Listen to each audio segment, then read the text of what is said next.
Listen, just whatever you want, I'll get it for you, okay? Just give me 30 minutes. I just need 30 minutes. Just don't hurt her. Whatever you do, just don't hurt her, okay? Just.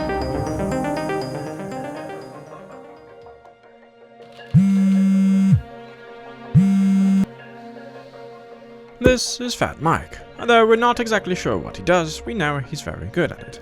We got a problem. And this is Dennis, the man dedicated to helping defeat diabetes through delicious food.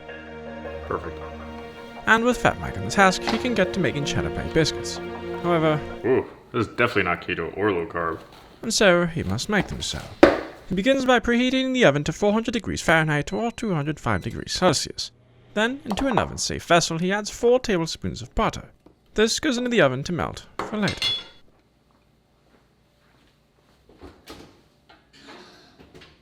Next, a large mixing vessel such as this bowl is required.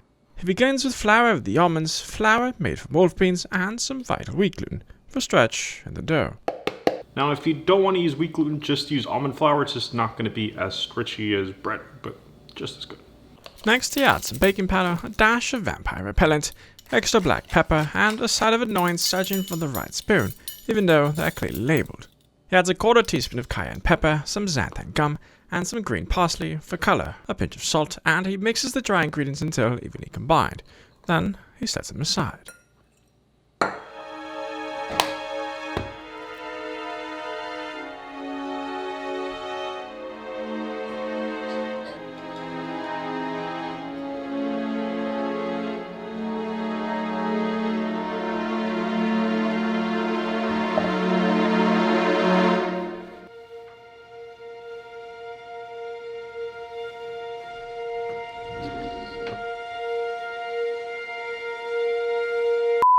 Back in the kitchen, Dennis is cutting a massive block of sharp cheddar cheese. He could also use white cheddar, but the color in the yellow provides a nice contrast to the biscuits. The thick slices are set aside because it needs to make room for the pulverizer.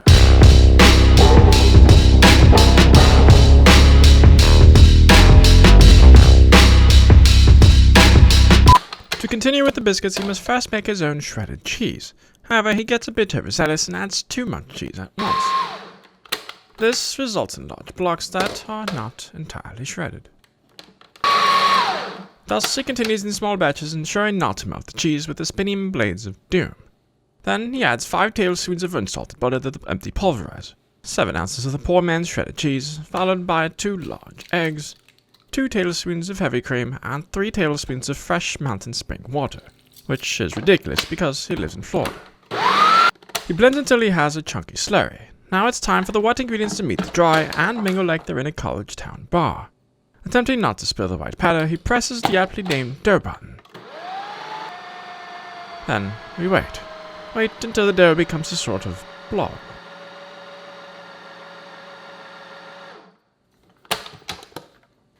The dough should be firm but moist to the touch. Perfect. Then he lines a baking tray with paper with a parchment.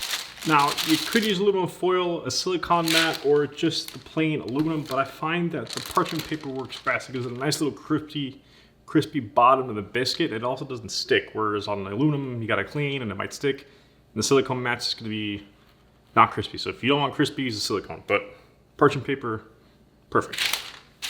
However, the improper fit bothers him to no end, so he corrects it. With the aid of an ice cream scooper from a previous century, he scoops out dough and places the balls evenly throughout the baking sheet.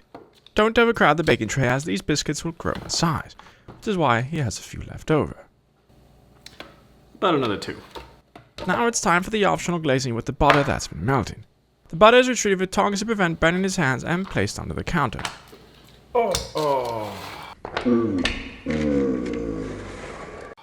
Or not. After a slight malfunction of the brain, he opts a clean later as he has hot butter and biscuits that are ready to bake.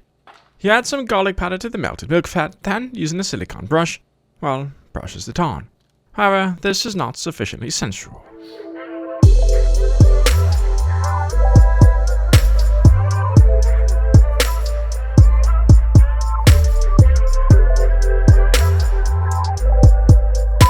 Once covered in the optional butter, the biscuits are ready to meet their destinies. Into the decently warm oven they go. Afterwards, he sets a timer for 15 minutes. Then, he cleans, because ants. And while we wait, it's a perfect time to answer questions from the future.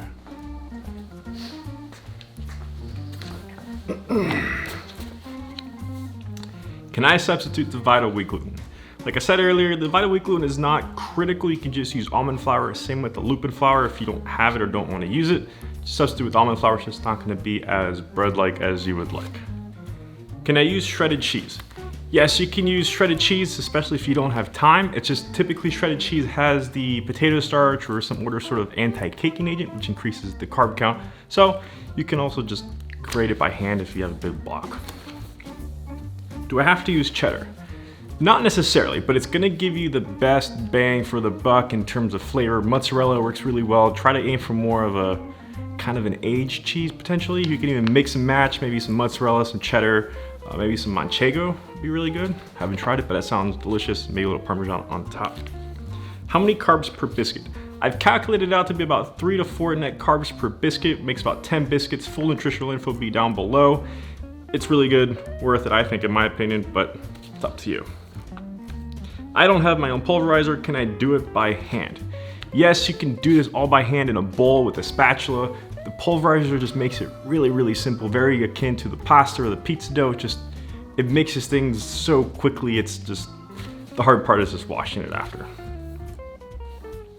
How do I reheat the biscuits? The best way that I've found to reheat the biscuits is cover them in a moist towel or paper towel and put it in the microwave for about 30 seconds and come out super soft, moist, perfect. Even the one that's been sitting in the fridge for 2 days and is hard, which if it makes it that long in the fridge, I'm surprised because they're that good. It just comes out immaculate. I need help with an unrelated recipe. Where can I ask?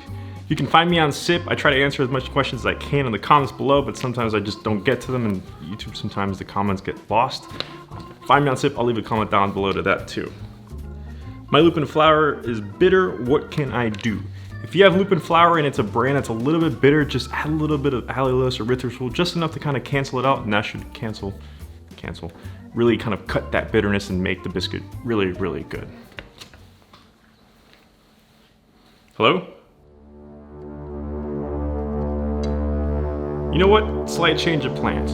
If you guys want to take over the world, do it yourself. We don't battle anybody, we don't serve to anybody, so go peg sand, you dirty sea roaches.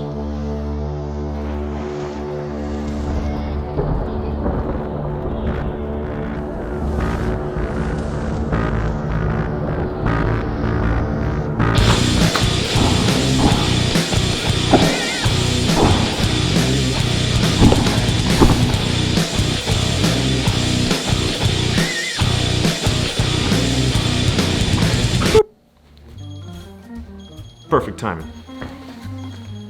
This has been your questions answered from the future. With the timer having completed, it's time to fetch the biscuits from the oven. Best served warm, he quickly places them into a basket, especially since his distinguished guests have arrived. Perfect, I'll do it in a second. These biscuits are fluffy, warm, and absolutely cheesy. And most importantly, pairs perfectly well with lobster. For you.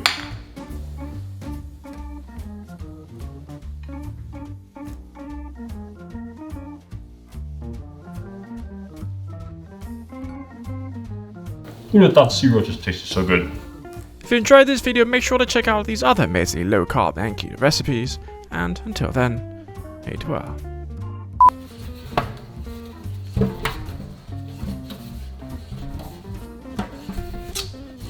Come on.